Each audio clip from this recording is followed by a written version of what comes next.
Welcome back to Israel Unleashed, the story within the story. Today, we're going to take you somewhere very unique. Now, this is the Jewish state of Israel, which means, of course, along with a lot of Jews, we have a lot of houses of worship, dating from the destruction of the Second Temple period up till today. Most of those, of course, are just ruins, but we're going to take you to one that is not ruins. Now, we call them Beit Knesset because in Hebrew, the word synagogue is called Beit Knesset. Beit Knesset means house of gathering. This Beit Knesset is unique, and it's in Akko, the oldest continuously working seaport on the planet. Now, most of us just call this Beit Knesset the Tunisian Beit Knesset because the guy that founded it is from Tunis, and we'll talk a little bit about him later. The actual name of it is Or Torah, which means the light of the Torah, or the 5 books of Moses. This whole building is an absolutely unique work of art. Let's go see it. Okay, this is Beit Knesset or Torah. Beit Knesset meaning house of gathering. It's what we call a synagogue in Hebrew. What you're looking at here is the synagogue or Torah, or what we call the Tunisian Beit Knesset in the city of Akko. This entire building is decorated like this, and in a moment we'll go in and we'll see it. Basically on the outside what you have is quotes from the Bible. Across the top you can see the quote where Balaam blessed the tents of Jacob instead of cursing them. It says, Ma tovu ohalecha Yaakov Mishchunatayach Yisrael. You know, how goodly are your tents, O Jacob. What we're looking straight on here, this is the battle of Samson or Shimshon, where he takes the jawbone of an ass and he kills, on the bottom right, he kills 1,000 men. And here he's wrestling with the lion and kills the lion. Okay, this is the rest of the front of the Beit Knesset, the synagogue, and it has a lot of biblical scenes. What you're looking at now is the giving of the law at Mount Sinai. Toward the top are more quotes from that section and symbology of the great temple. You can see on the top right with green with letters, this is the Ark of the Covenant that they carried with them, with the handle sticking out. You have the candelabra of the great temple. You have part of the sacrificial implements. Moving the next one to the left, clearly this is the battle of David and Goliath. David, of course, being on your left, Goliath on your right. Above it, you have the fiddle.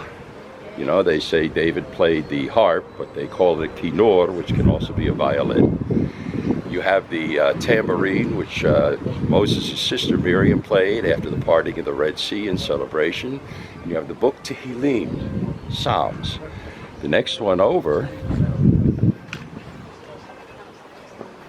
you have the Maccabees facing the Greeks. Notice the Greeks have elephants, and they have those plumed helmets. They're the ones on the right. The ones on the left are the Maccabees facing off against them in the Hasmonean revolt, which is from where comes the holiday of Hanukkah. And then you have above that, you have a dreidel or a sivivon with the letters on it, and you have a plate of potato pancakes, or as being Israel, this would be the jelly donuts. You have the 2 hands and the blessing of the high priest. And to the far left, you have the pitcher of oil that lasted 8 days. It should have only have lasted 1. And the Chanukiah, or what you call in English a menorah. Now the next one, this is what's called in Hebrew Akidat Yitzchak. This is the sacrifice of Isaac.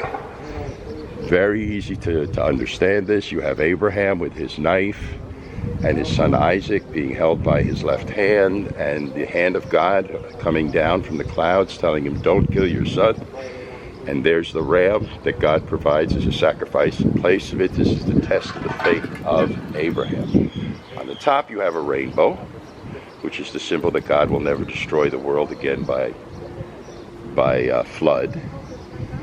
On the left and the top you have the tree of life, and you have a reference to the Holocaust, the hand grasping the barbed wire. And then you have the main entrance of the synagogue just to our left there. again with symbology, the 7 species that were mentioned in the Bible, the date palm, the grapes, the pomegranates, the myrtle. And in the far gate, entry gate, and these gates are not the main entry at the moment because they're doing renovations, but you can see that there's decorations inside as well. You have the 10 Commandments, you have scales, you have the symbols of the 12 tribes. Judah on the top, and if you notice the square with the colored stones, that's the breastplate of the high priest with the Avnei Shushan, each stone for each, one stone for each tribe. But these are basically the tribes. The ship is Zvulun, and on and so forth. This synagogue is the brainchild of a man named Zion Badash, who came to this country in the early 1950s from Tunis, from the city of Jerba, who was extremely Zionist. The dream of his life and his family was to come here. And from the day he came here and became a citizen, he never got a passport. He said, I'm here, I'm in the only place that Jews should be. I don't need a passport, I don't need to ever go anywhere else. And he was very patriotic. And he is the moving force behind this. He's the one that got this done and that set the standards. Now what we're looking at here is a statement of patriotism. In the center is the symbol of the state of Israel, the official symbol with the candelabra and the olive branches. To the left is the symbol of the army. Underneath the army is our national anthem, Atikva, Kolod Balevav Benima. And below it are the walls of the old city of Jerusalem with the Tower of David. So this is the western side of the city and the entrance of the Jaffa Gate. And underneath that is the statement that I believe with a perfect faith that the Messiah will come. And it's a quote from the very famous Rabbi Rambam, or Moshe ben Maimon, or Maimonides, better known in English. And you will see symbols all through this building of the absolute patriotism of this man and of this congregation. Okay, this is the first floor of the synagogue, and there's a logic to this. On the first floor, you have birds, you have plants that are mentioned in the Bible, you have coins like you see here. On the door, you have a vitrage of the cave of Machpelah, the grave of the patriarchs. And here, you have a depiction in stained glass of what the great temple must have looked like in the time of Solomon. And on the bottom, you have the mentioned Tower of David on the door, which is at the Jaffa Gate, but only done in stained glass. Now on the floor here, you can start to see the inner ring are the species of plants mentioned in the Bible. The fig, the date, the olive. The next ring are birds that are mentioned in the Bible that you can still see in Israel today.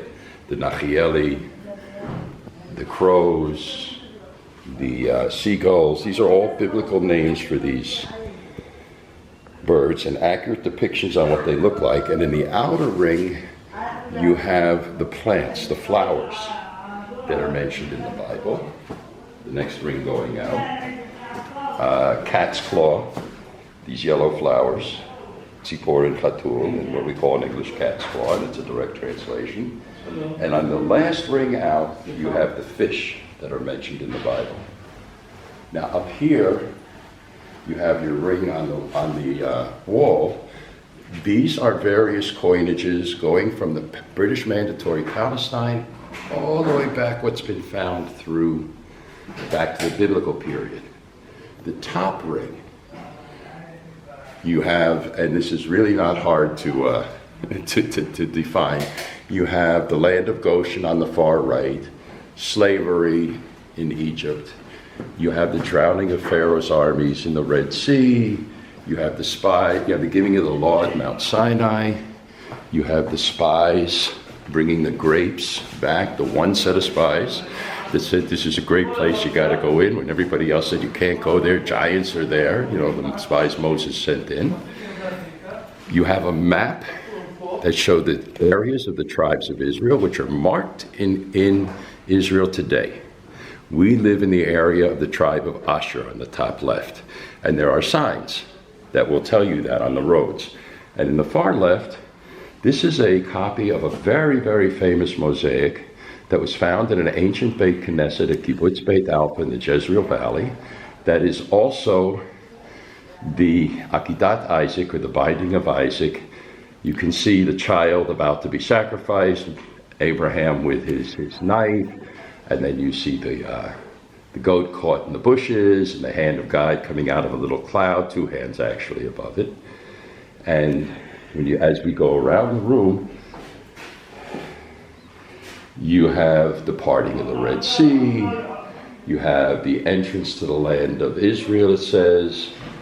You have Moses hitting the rock, getting water out when he should have spoken to the rock, the reason he couldn't come into the Holy Land. Below this, you have all the parts labeled of the great temple. You have the cave of the patriarchs, the wall there, then you have a menorah. And then you have maps at various time periods. The four holy cities, basically, which would be like Tiberias, Tzfat, Jerusalem, Hebron. And then you have here the Wailing Wall, or the Western Wall, after that. And then you have the Damascus Gate, or what was originally called the Shechem Gate. It's called the Damascus Gate because the road from that gate in the old city of Jerusalem would lead right to the city of Damascus, but on the way you have the city of Shechem, which is where Joseph was buried. Joseph, who said in Egypt, I was a stranger in a strange land. Don't leave my bones here. So they took him out, they brought him here in the Exodus from Egypt, and they buried him in Shechem. Shechem today is known as Nablus. It was renamed by the Greeks and then the Arabs. The next structure after that is what is, by legend, considered the tomb of Avshalom, which is the rebellious son of David, who ended up dying because he got his hair caught in a tree when he was fleeing Yoav, King David's general and cousin. And further on, you have a kind of fanciful depiction of the city of Jerusalem from the north side, along with Montefiore's windmill, which was given in the late 19th century to the Jews of the old city to encourage them to leave the walls, live outside the city, and that windmill was a flour mill, so they'd have a way to grind flour and to make a living. A quick glance at the ceiling will give you, once again, the great temple, only in great detail, starting with the courts. You have the court of the women, the court of the people, or the court of Israel, the different sections on the outside, and then as you move along, you walk into the great temple, and it shows you all the places there, including the Holy of Holies. This is the same breastplate of the high priest that I mentioned outside, only here it's done much more colorfully in mosaics. This is what the high priest wore in front of him, hanging from his shoulders, that have the stones, each one corresponding to one of the 12 tribes of Israel.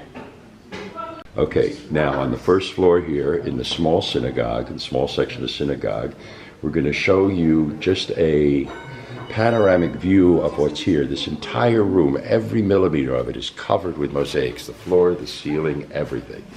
Now, this synagogue was founded in 1965, at the same time that a factory in Kibbutz Eilon on the northern ceasefire line with Lebanon opened up a factory that specialized in mosaics.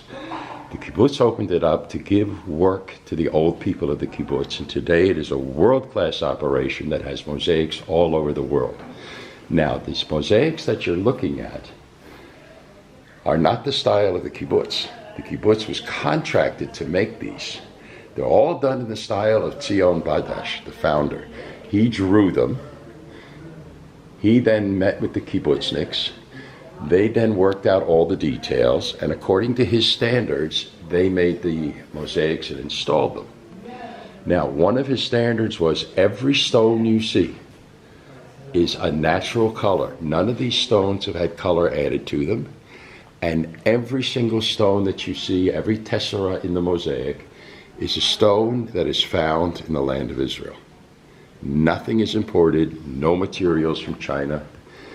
Zion Badash, as I said, it was very Zionist, very patriotic. And if he's going to do all these coins from various time periods and birds and plants and maps and symbols and phrases from the Bible, he's going to do it with the materials of the land of Israel. So, and it occasions some great debates too, because we'll see a mosaic where it shows the kingdom of Solomon and it shows the city of Damascus. The kibbutzniks are very, very, very socialist, liberal, left-wing, and they didn't want to show the city of Damascus because they said it would make people angry in modern times. Zion Badash said, who cares? The kingdom of Solomon reached to Damascus, so you have to show it. And eventually they compromised. The city of Damascus appears, but it doesn't have the name on it. But it has to be there. We're getting to the front of this small chapel, and it's got an Aron Kodesh where they keep the Torah scrolls of the Torah. And you're seeing all kinds of symbology.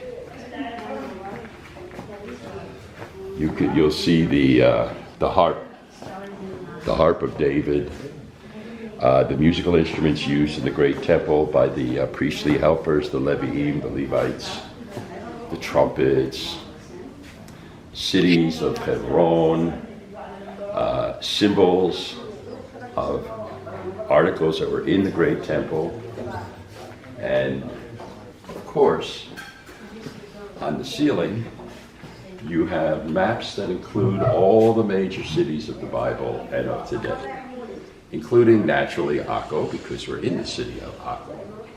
On the floor, you have depictions of what you have in the outer room, only here they're bigger, brighter, and in beautiful detail. More room, bigger floor. They did the outer one first, then they did this one, and this one they did even better.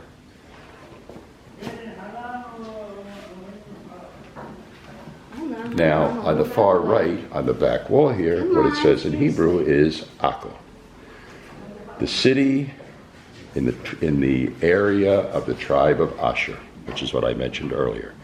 Since Zion Badash lived the rest of his life after leaving Tunis in Akko, he's very patriotic about the city of Akko, and Akko in various time periods appears just as much in this synagogue as Jerusalem does, because it's his town.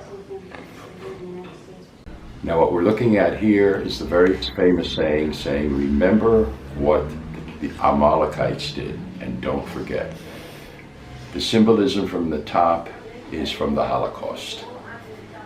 However, it's a reminder of what they say, that at every time and every generation arises an evil person that tries to end us. And we're still here. And at the bottom, it says, the nation of Israel, the people of Israel, will remember. Okay. These are mosaics of the righteous women in the Bible.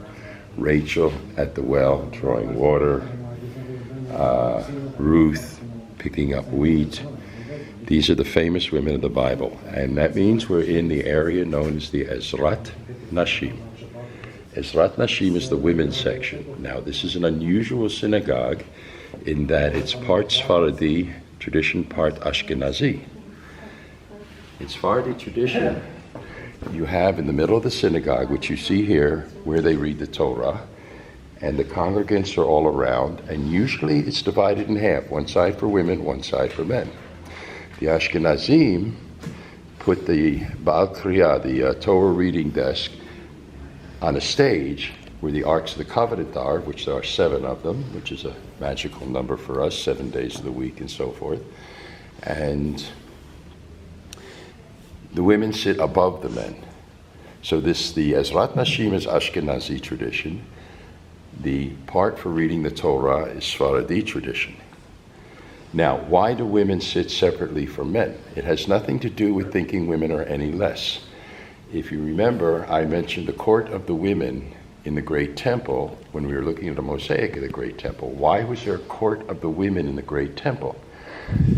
If you read the book of Leviticus, which kind of reads a bit like a cookbook, it's all about sacrifice. the sacrifices that went on in the great temple and how to do them and who does. There were sacrifices just for women. There were sacrifices just for men. There were sacrifices just for kings and princes. So, in the great temple, where they had hundreds of thousands of people coming 3 times a year to make sacrifice, they could not have one entrance, one court, and one altar. They had 4 courts for the various communities and their different sacrifices, and 4 entrances into the great temple.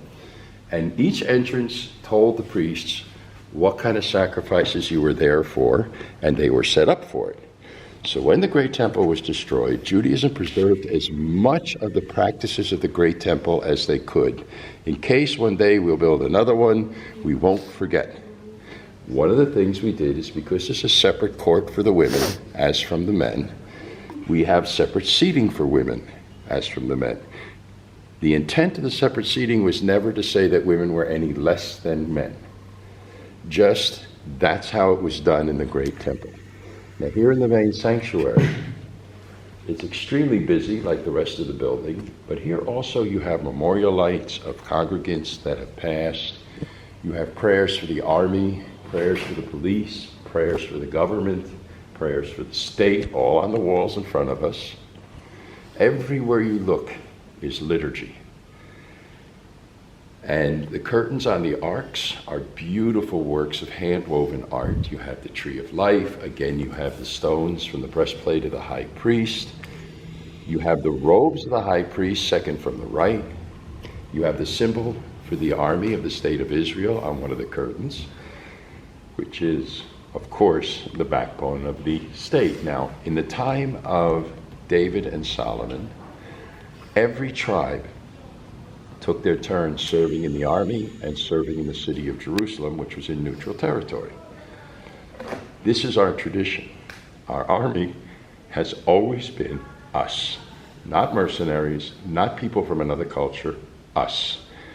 When people want to know why the Israeli army does not allow foreign troops under foreign uniforms to fight with us, it's because of that. Our army is us, our people, our children. Everybody serves and everybody goes on to life. So it's an integral part of who we are. But in Jewish tradition, as King Saul was commanded, don't take captives, don't loot, don't earn anything from war, and he did anyway, and God cursed him. The lesson is, war is not life. You fight because you have to survive, and then you go on to real life, which is everything else you see here: growing, building, living. Go. This is the zodiac wheel. It's a copy of a mosaic that was found in Kibbutz Beit Alpha in the synagogue, which I mentioned earlier. They use zodiac wheels starting from that point.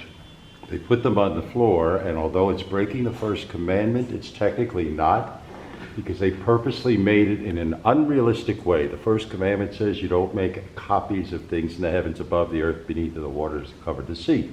So they did it in such a distorted way that it wasn't a real copy. But you can see you have Leo, and you have Cancer the crab, and you have Gemini the twins, and the bull, and it's a full zodiac wheel. The stained glass windows are various things. You have a stained glass window of the Knesset, which is our parliament. You have the symbol of the state of Israel, the menorah, the 7-branch menorah, which is a copy of the one in the great temple. You have the cave of Machpelah, which is the cave of the patriarchs with Abraham, Isaac, and Jacob in it. You have the 7 species on a wheel. You have the citadel of David in the old city of Jerusalem. They're all different topics in the stained glass windows in the ceiling. The same thing holds true for the stained glass windows around you in the walls. On the lower end here, you have symbols of the military. You have Border Patrol, you have military police, Central Command, all the symbols of the major branches of the military, the Justice Division, artillery, infantry, armor. They're all represented in the windows. And above that, you have the 12 tribes in the windows and symbols that relate to the 12 tribes, traditional symbols. And of course, on the last window to your left, you have the symbol of the blessing of the high priest with the hand and the menorah and the yellow star. We are the people that remember. We never forget. So even that's represented here in the main sanctuary. Now, if you look at the arks themselves, one of the inscriptions over the ark, the biggest one in gold, is the inscription that said that they made a holy place. They made for me a holy place in the book of Shemot.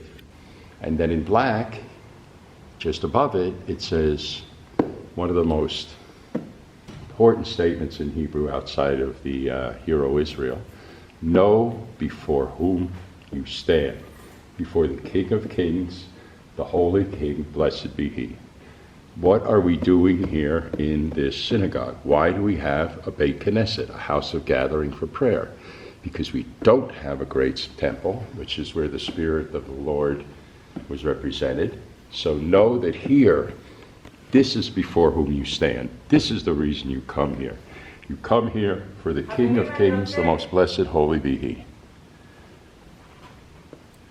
And it's right in front of your eyes. And of course, on the other walls, you have Noah's Ark in a window.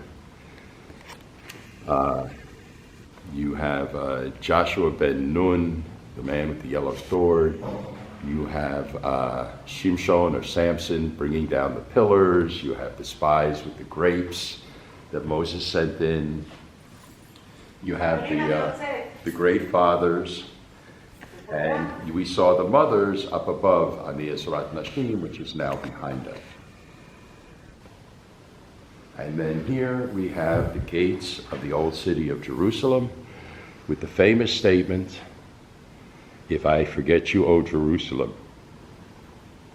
may my right hand forget its cunning," is how it's translated.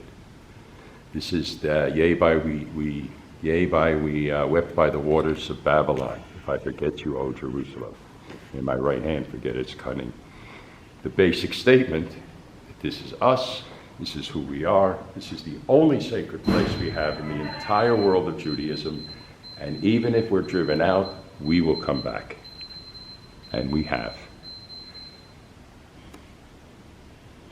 We at Israel Unleashed hope you enjoyed watching this as much as we enjoyed making it, and we plan on making a whole lot more. So, hope to see you again.